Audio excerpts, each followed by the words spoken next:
আসসালামু আলাইকুম। শীতকাল মানেই নানা সবজির সমাহার, আর এর মধ্যে অন্যতম কালারফুল সবজি হচ্ছে গাজর। তাই গাজর দিয়ে আজকে আমরা একটা খুব মজাদার ডেজার্ট আইটেম তৈরি করে দেখাবো। তাই আজকে আমরা তৈরি করে দেখাবো গাজরের হালুয়া। গাজরের হালুয়াটা খেতে খুবই মজা হয় এবং বানানোও খুব সহজ। তো চলুন আমরা আজকে তৈরি করি গাজরের হালুয়া। এখানে আমি 700 গ্রাম গাজর নিয়েছি। গাজরগুলোকে আমি খুব ভালোভাবে পরিষ্কার করে ধুয়ে নিয়েছি। এবার একটা পটেটো পিলারের সাহায্যে আমি গাজরগুলোকে ছিলে নেব। গাজরগুলো ছিলা হয়ে গেলে আমি এই চাকুর সাহায্যে এর মাথার অংশ আর নিচের অংশটুকু কেটে নেব। এবার আমি ছোট ছিদ্রযুক্ত একটা গ্রেটারের সাহায্যে গাজরগুলোকে কুচি করে নেব। এভাবে করে আমি সবগুলো গাজর এরকম মিহি করে কুচি করে নিয়েছি। এই পর্যায়ে আমি একটা ফ্রাই প্যানের মধ্যে 2 টেবিল চামচের মতো ঘি দিয়ে দেব। এই পুরো হালুয়াটি তৈরি করার জন্য আমার হাফ কাপ ঘি লাগবে। এই ঘিটা আমি একেবারে দিব না, ধাপে ধাপে দিব। তো এবার আমি গাজর কুচানোগুলো ঘিয়ের মধ্যে দিয়ে দেব। দিয়ে আমি এটাকে নেড়ে চেড়ে ভেজে নেব।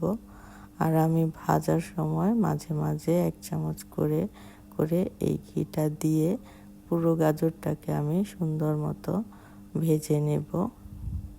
এভাবে করে ভাজা হয়ে গেলে আমি এখন এর মধ্যে দিয়ে দেব 1 কাপ চিনি।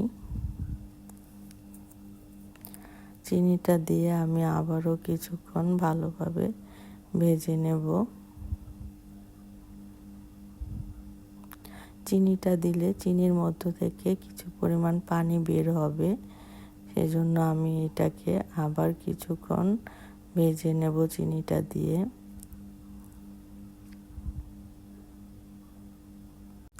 এ পর্যায়ে আমি এর মধ্যে 4-5টা এলাচ ভেঙে তার ভিতর থেকে বিচিগুলো বের করে গুঁড়ো করে এর মধ্যে দিয়ে দেব।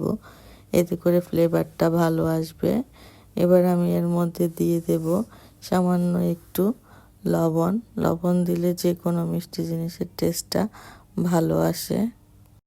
এরপর আমি এর মধ্যে এড করব ঘন লিকুইড দুধ। দুধটা অনেক ঘন করে জাল দিয়ে নিতে হবে। এবার এই দুধটা আমার ততটুকু দিতে হবে যতটুকু এই গাজরটা সিদ্ধ হওয়ার জন্য লাগে। এর চেয়ে বেশি দেওয়া যাবে না, দিলে গাজরে বেশি কুক হয়ে গেলে এটার টেস্ট ভালো আসবে না। এবার আমি এর মধ্যে দিয়ে দেব হাফ কাপ গুঁড়া দুধ। গুঁড়া দুধটা দিয়ে আমি এটাকে খুব ভালোভাবে আবারও কিছুক্ষণ ভেজে নেব। ভালো করে গুঁড়া দুধটা মিশিয়ে আমি এটাকে ভেজে নেব। কিছুক্ষণ ভাজার পর আমার এটাকে মাঝখান দিয়ে চেপে দেখতে হবে এর ভিতর থেকে পানি বের হচ্ছে কিনা। যদি পানি বের হয় তাহলে এটাকে আমার আরও কিছুক্ষণ ভাজতে হবে। এভাবে করে কিছুক্ষণ ভাজার পরে আমি এর মধ্যে দিয়ে দেব আগে থেকে কুচি করে রাখা কিছু কাঠবাদাম ও পেস্তা বাদাম দিয়ে আমি আবারও কিছুক্ষণ ভাজবো। এভাবে করেই তৈরি হয়ে যাবে আমার গাজরের হালুয়া।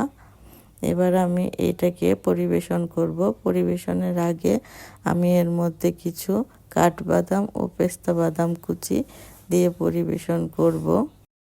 আশা করি আমার এই রেসিপিটি আপনাদের বাসায় গেস্ট আসলে অবশ্যই বানিয়ে খাওয়াবেন। আর আমার চ্যানেলটিকে সাবস্ক্রাইব করবেন। আজ এই পর্যন্তই। আল্লাহ হাফেজ।